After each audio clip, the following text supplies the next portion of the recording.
también por la circunstancia a nivel internacional, medio como que venía quedando ahí relegado para analizar más en profundidad, eh, porque no está tranquilo el barrio, como podría decir alguien. Además de lo de Brasil, desde hace algunas semanas y un poco más también, el gobierno de Gustavo Petro viene alertando sobre un golpe de Estado en ciernes, en marcha, de parte de la oposición y de otros poderes. Y para analizar, contextualizar, ver en profundidad este tema, tenemos la grata compañía del otro lado del Zoom o de la camarita a Javier Calderón, sociólogo, analista internacional y un gran compañero y amigo de la casa, ya podríamos decir. Javier, muchísimas gracias por estos minutos. Nicolás, Miranda, Delfina, ¿cómo estás? Hola, Nicolás, Miranda, Alfina, un saludo para todos los oyentes y todas las oyentes. Gracias Bueno, por la invitación. a ver, hacía esta mínima introducción, pero estaría bueno que por lo menos para quienes no están en tema y no siguen el cotidiano de la agenda internacional, nos cuentes cuáles son esos hechos que viene denunciando Gustavo Petro, tanto los factores que suceden dentro del país como lo internacional que también lo menciona, de este intento o este golpe de Estado construyéndose para tratar de debilitarlo o de destituirlo directamente. Bueno, la situación viene desarrollándose casi desde el comienzo del gobierno. La oposición y el Consejo Nacional Electoral, que es la autoridad electoral en Colombia, compuesta mayoritariamente por magistrados de la oposición, empezaron a desarrollar una tesis destituyente contra el presidente a partir de una denuncia de gastos elevados en la campaña electoral. Con la particularidad y es que el Consejo Nacional Electoral no es o nunca fue eh, un juez natural del presidente. Es un juez administrativo de los partidos políticos, pero no es un juez del presidente. Y ellos se saltaron esa tapia y empezaron a juzgar al presidente, constituyendo un escenario bastante complejo, muy riesgoso para la democracia colombiana, porque implicaba que una autoridad no judicial y no directamente involucrada con la potestad para juzgar al presidente, pues estaba tratando de hacerlo, por supuesto, encaminado a deslegitimar el triunfo de Gustavo Petro en el 2022. Eso mantuvo en tensión al país durante casi los 2 primeros años de gobierno. Cuando esa ficción judicial se les cayó, empezaron a desarrollar otras líneas de acción, fundamentalmente con un libreto que ha sido usado en otras partes de la región, diciendo que el presidente consume sustancias, está impedido por su salud mental, etcétera, pidiendo exámenes médicos para que el presidente fuera destituido a partir de su incapacidad mental o su incapacidad psicológica. Esto coordinado con medios de comunicación, con sectores de la oposición y, y con algunos ex integrantes del gobierno, como el ex canciller Álvaro Leiva Durán, lastimosamente entró en ese juego y en esa conspiración para deslegitimar al presidente, exigir su salida a partir de la idea mediática de que no estaba en condiciones de salud mental para dirigir al país. Eso quedó claro por audios que fueron conocidos hace un par de semanas, donde diversos actores de la política estaban coordinando esa acción, donde se involucran congresistas del Partido Republicano de los Estados Unidos, muy cercanos a la administración de Trump, y con serios indicios, por lo menos como lo ha manifestado el presidente de la inteligencia colombiana, de haberse estado preparando atentados en contra del presidente. La semana pasada el avión presidencial se tuvo que desviar por una amenaza de misiles y tuvo que desviarse para llegar a otro aeropuerto, no el de Bogotá. Así que la situación se mantiene tensa, el presidente lo ha denunciado, pero también pues, lo que ha ocurrido en estos años es que se ha activado la movilización popular para defender el mandato presidencial y creo que ese es el pulso en el que estamos, ¿no? Una camarilla de donde hay integrantes del Poder Judicial, del Congreso, de empresarios, de agentes extranjeros intentando sacar al presidente, de legitimarlo y el pueblo movilizado para impedir que esto ocurra. Javier, en estas semanas también veíamos que además de esto sucedía algo que por lo menos es una novedad regional, me parece, excepto en algunos lugares no ha habido una propuesta de reforma laboral enviada por un ejecutivo que lo que quiere hacer es ampliar la base de derechos que tienen los trabajadores. Me parece que, de hecho, la gran mayoría de los que utilizan la palabra reforma laboral son los sectores conservadores cuando quieren sacarnos derechos. Pero en Colombia pasó lo contrario. Puede haber algo de esto también sumado como gota que rebalsa un vaso, porque, como bien decís, Petro apostó a la movilización popular para presionar para que el Congreso y el Poder Judicial tuviese que aceptar que esa norma iba a entrar en vigencia, porque evidentemente era una demanda popular. Sí, por supuesto, ante las condiciones de, digamos, de correlación de fuerzas especialmente dentro del Parlamento, donde en una de las cámaras, en la Cámara Alta, en el Senado, el gobierno no tiene mayorías, pero también hay una posición muy cerrada de la oposición a discutir cualquier iniciativa de reformas democráticas. Pues el presidente lo que acudió fue a lo que él ha llamado la soberanía popular. Y es que pues realmente lo que se están discutiendo son libertades y derechos ciudadanos, por lo tanto son los ciudadanos los que tienen que opinar y demandar pues esos derechos. Una discusión teórica sobre la democracia y si la democracia es formal entre los tres poderes o si es deliberativa y participativa con todos los ciudadanos. Y el presidente ha dicho, yo me juego por una democracia más profunda, por una democracia participativa y ha convocado pues a la población a concurrir a las urnas de forma democrática para establecer qué derechos quiere que se restituyan y cuáles no. Entonces es una discusión muy interesante en términos también de América Latina, que deberíamos pues ampliarla para en otros contextos. Y resultó bien, resultó que se destrabó la reforma laboral, que había sido archivada por 8 congresistas, la archivaron y no querían que se discutiera.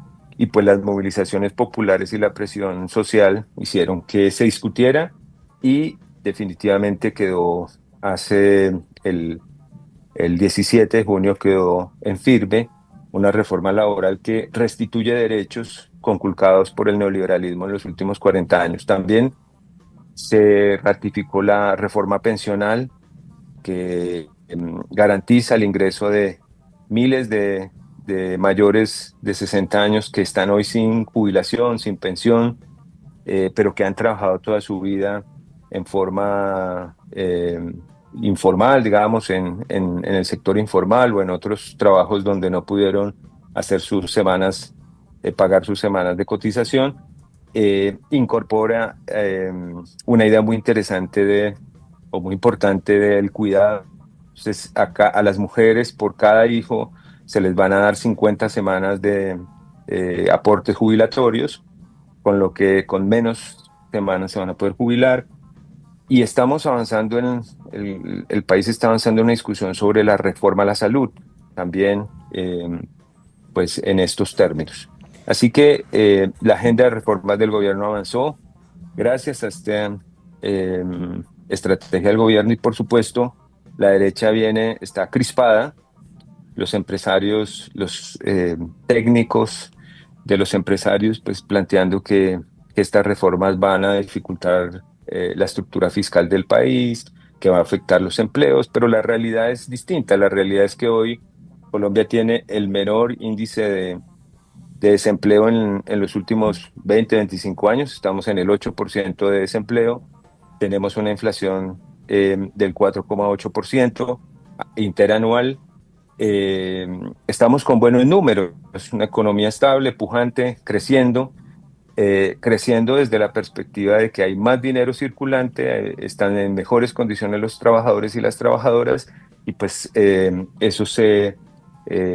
la forma de distribución de la riqueza que nos enseñó el progresismo latinoamericano. No solo, esto no es un invento colombiano, el progresismo latinoamericano sacó miles de personas, millones de personas de la pobreza en la primera ola progresista, desde la primera ola progresista, y allí aprendimos y eso se está aplicando aquí en Colombia. Javier, ¿qué tal? Delfina te saluda de este lado. Te quería consultar, teniendo en cuenta que venimos hablando, ¿no?, más que nada de los factores internos, ¿no?, que hacen al clima político, más que nada, que está habiendo hoy en día en Colombia. Bueno, y agregabas los factores de movilización social, los económicos y demás.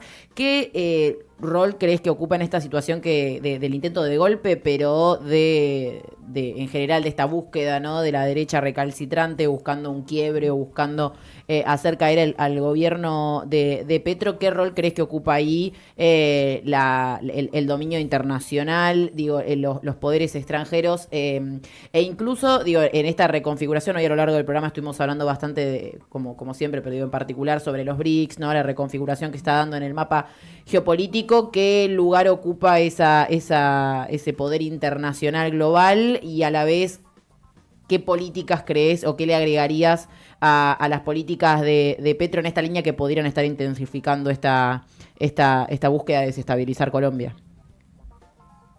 Bueno, yo creo que, gracias Delfina, yo creo que hay varios factores. En primer lugar, la postura de Colombia respecto de la situación en Gaza, que el gobierno colombiano ha calificado esa situación como un genocidio. En estos momentos se está convocando junto a un país africano una conferencia internacional para detener lo que está ocurriendo en Palestina, en contra del pueblo palestino. Eso hace que claramente eh, levante ampollas y críticas en sectores con mucho poder, no solo en Colombia, sino a nivel internacional. Las redes de poder de Israel son muy grandes y que sus capitales están en varios rubros de las empresas, de medios de comunicación, y pues tienen un lobby, como todos sabemos, como creo que es de público conocimiento, un lobby muy grande en el Departamento de Estado y en el gobierno de los Estados Unidos. Por lo tanto, eso ahí no sé si sea directamente una acción de ellos, pero sí hay un malestar muy grande de ellos respecto del gobierno colombiano por sus posturas. Después, Colombia también retomó, o casi que por primera vez en la historia, planteó una relación bilateral con los Estados Unidos. La historia de Colombia nos dice eh, que las relaciones internacionales y las relaciones bilaterales fueron de subordinación. Colombia estuvo subordinada a los Estados Unidos durante años, décadas completas, y hoy pues Gustavo Petro les ha planteado a los Estados Unidos una relación, eh, digamos, homogénea, digamos, de bilateral, sin subordinación. Y eso, por supuesto, también levanta críticas.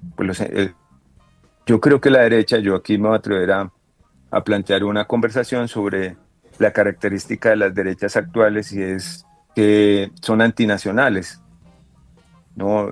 Las derechas completamente antinacionales, y en ese sentido también hay una especie de imperialismo atraído por esas élites nacionales, élites colombianas, que quieren la intervención extranjera para garantizar su saqueo y su ventaja sobre el poder político y el poder económico. Entonces, hay una combinación de una necesidad de la derecha de buscar aliados, de convocarlos a que a sacar al gobierno progresista, a que en el 2026 no se reelija ese proyecto. Y por supuesto están incómodas por todo lo que se viene haciendo, las posturas respecto de China. Colombia suscribió la Ruta de la Seda hace un par de meses, solicitó su ingreso al Banco de los BRICS, que fue aceptada.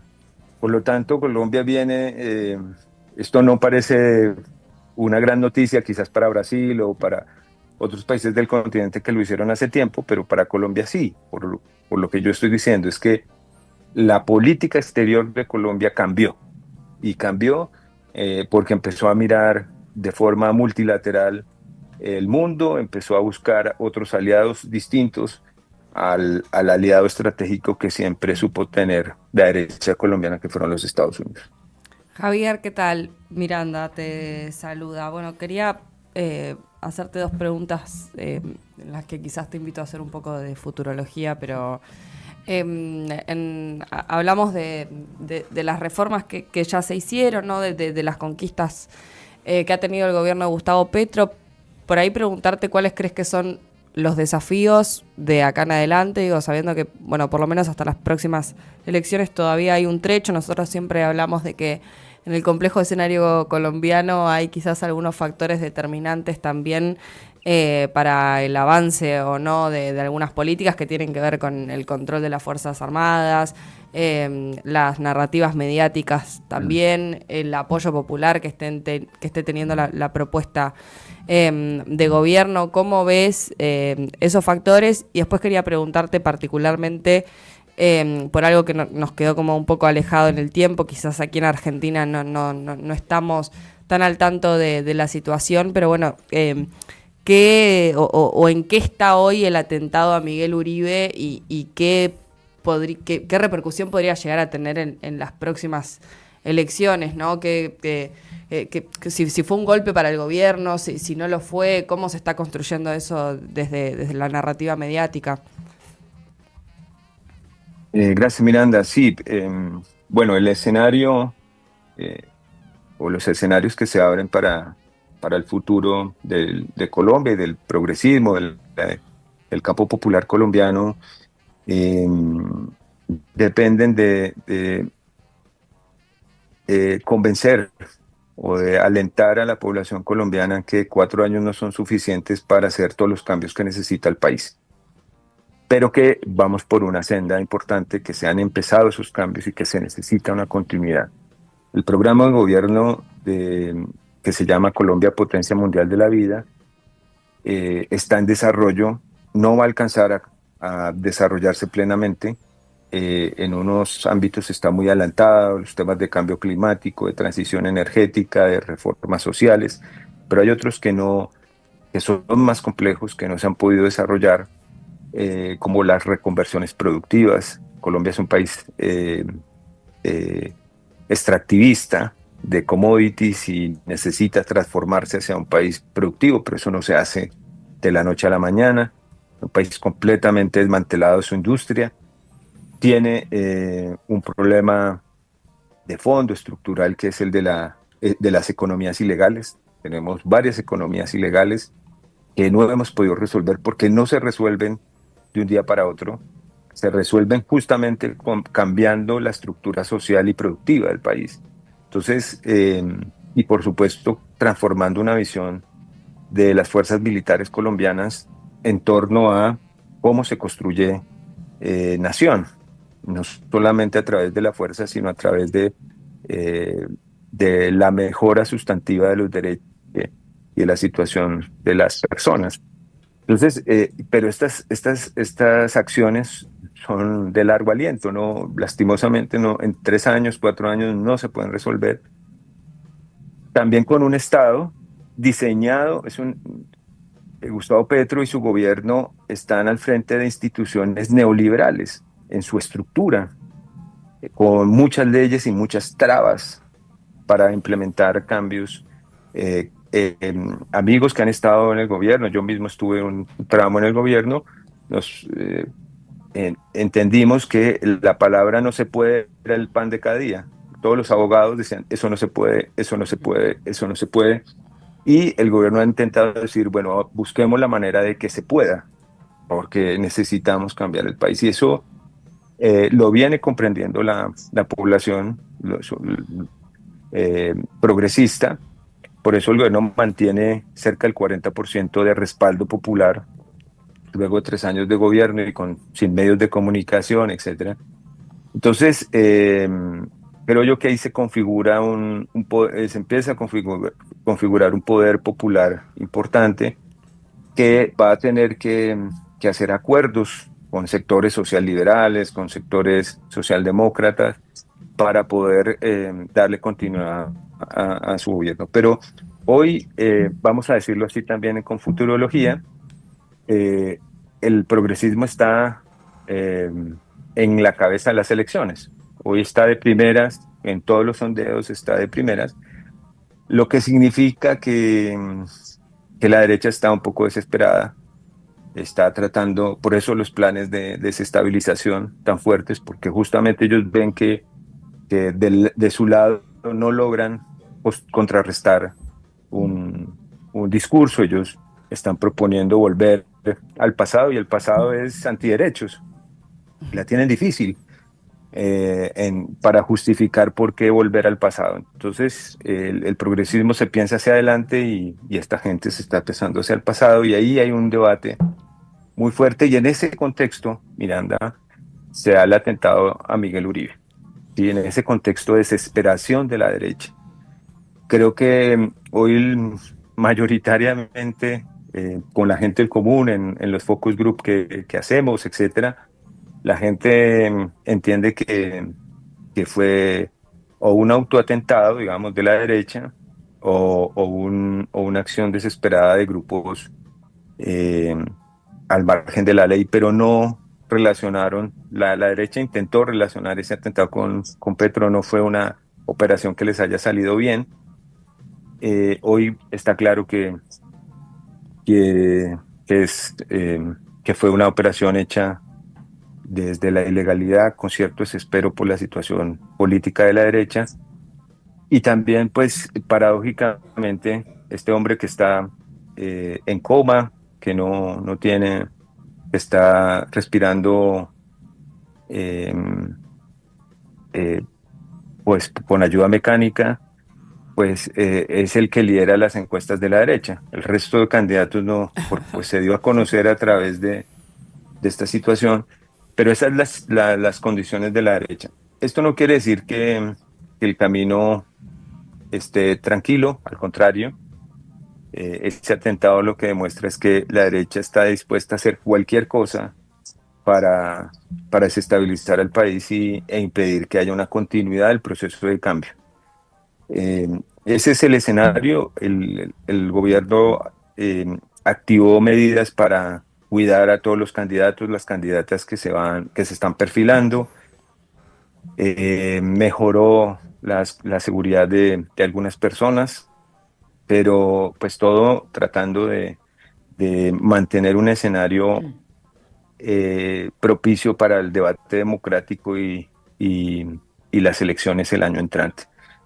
Mientras eso, pues el partido gobierno se alista a presentarse, van a hacer primarias, están con todas las tensiones que pues ustedes saben que se dan al interior de los partidos en estas situaciones. Creo que también hay una madurez muy grande del progresismo, de la izquierda, y están organizando unas listas que se van a definir por voto, no se van a definir por dedo, por el lápiz, se van a definir con internas abiertas. Las presidenciales se van a definir también con consultas internas, no las va a definir el presidente.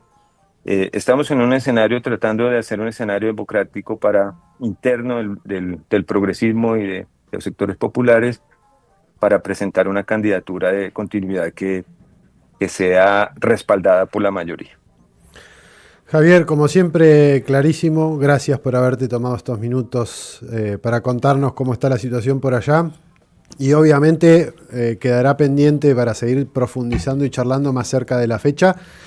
O en algún otro momento, porque se me ocurrían otros 10.000 temas para seguir hablando, como por ejemplo, cómo está la situación de las negociaciones de paz. Y se abre todo un abanico un mundo de preguntas ahí, que también es interesante para seguir charlando y profundizando algún otro día. Así que gracias y será hasta pronto. Gracias a ustedes y como siempre, muy contento de escucharles y de participar en el programa. Abrazo grande. Un abrazo. Charlábamos con Javier Calderón Castillo, sociólogo, analista internacional, que bueno, nos hacía un panorama amplio de lo que está sucediendo en Colombia. Interesante para darle profundidad y darle continuidad en algún momento próximo, si es que la realidad y la vida cotidiana del mundo nos deja. Sí, ¿no? obvio. Se hace como... Si no arranca ninguna guerra nueva. Como complejo. Claro, todos los días se avivan Aparte, viste conflictos que